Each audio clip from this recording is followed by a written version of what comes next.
Салам достор, даамдуу тамактар каналында бүгүн өөлөнгөн кумдуу камырдан жасалган рогаликтер. Эгер кызык болсо мен менен чогуу бирге болуңуздар.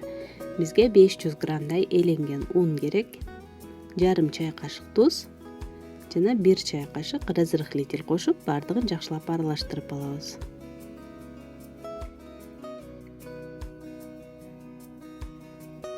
Ошондой эле 200 грамм ак май керек. Май сөзсүз түрдө аябагында муздак жана майлуулугу 72% жогору болуш керек. Баардыгын майда туурап унга кошуп, блендердин жардамы менен майдалап, азыр кумга окшогон абалга жеткиребиз. Блендер жок болсо, албетте колубуз менен дагы жасап алсак болот. Андай видеолор каналымда бар. Ушул видеонун алдына шилтемесин калтырып коем, кирип көрүп алсаңыздар болот. Мына ушундай кумга окшогон камыр болду. Эми башка азыктарыбызды даярдап, чогуу аралаштырып, камырыбызды жууруп алабыз. 2 жумуртканы чагып алабыз. Жумурткага 100 грамм кум шекер кошобуз. Ошондой эле 3 аш кашык каймак. Бул кадимки эле дүкөндүн 20% каймагы. Кааласаңыз 1 чай кашык ванилин кошуп койсоңуз болот. Баардыгын жакшылап аралаштырып алабыз.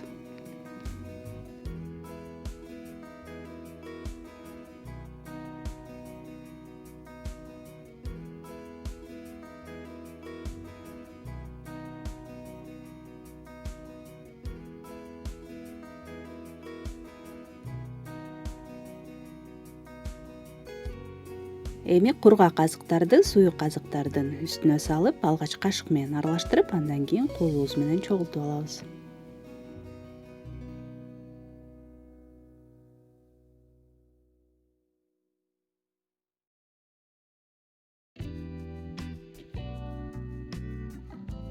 Эгер камырыбыз бир аз суюгураак же аябай колго жабышчаак болсо, анда бир аз ун кошуп койсок болот. Бул жерде айтылган азыктардын өлчөмүнөн бир аз айырмаланышы мүмкүн, анткени жумуртканын өлчөмү, каймактын суюктугу ар кандай болушу мүмкүн. Ошондуктан акырындап аралаштырып, колуңуз менен байкап, керек болсо ун же катуу болсо каймак кошуп койсоңуз болот. Эң негизгиси камырды көпкө жуурганга болбойт, анткени май эрип, камырыбыз өөлөнгөн камыр эмес, катуураак болуп калышы мүмкүн. Ошондуктан тез-тезден жөн гана аралаштырып алабыз дагы, камырды 2ге бөлүп, салафан баштыкка салып, 30 мүнөттөй муздаткычка салып коебуз.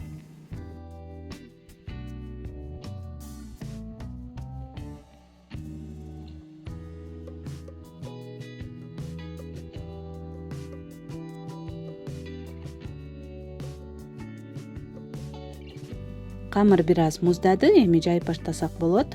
Жакшылап астын ундап алабыз, үстүн дагы ундап, андан кийин жайып баштайбыз, анткени камырды ары бери жылдырып жая албайбыз. Ушунчалык назик жана майлуу камыр болгондуктан бир орундан жылдырбай, өөлүктүн жардамы менен ар тарабын чойгулап, тоголок кылып жайып алабыз. Калыңдыгы болжол менен 2-3 мм, ал эми диаметрин 50-60 см кылып жайсак болот.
Тоголок камырыбызды алгач 4кө бөлүп, андан кийин ар бир бөлүгүн дагы ортосунан бөлгөндө 8 бөлүк болот.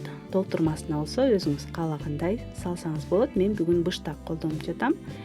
Андан кийин рогаликтерибизди тоголоктоп, баардыгын даярдап алабыз.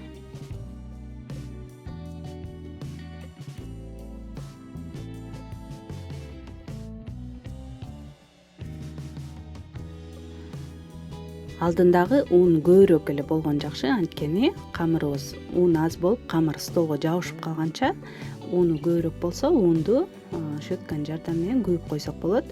Андан кийин жумуртканын сарысы менен жакшылап майлап духовканын алдын ала 180 градуска ысытып 30-35 мүнөттөй бышырып алабыз. Мына ушинтип рогаликтерибиз бышты. Эми кааласаңыз кумшекердин упасы менен бетине себелеп койсоңуз болот. Достор, эгер сиздерге дагы ушундай рогаликтер жакса, лайк басып, комментарий калтырганды унутпаңыздар. Чындыгында эле аябагандай даамдуу, жумшак, назик, ошону менен бирге кыртылдаган өзгөчө даамы бар. Жасап көрүп, биз менен бөлүшүп, ой пикириңизди калтырыңыздар. Каналыма катталып, кийинки видеолордон көрүшкөнчө саламатта калыңыздар.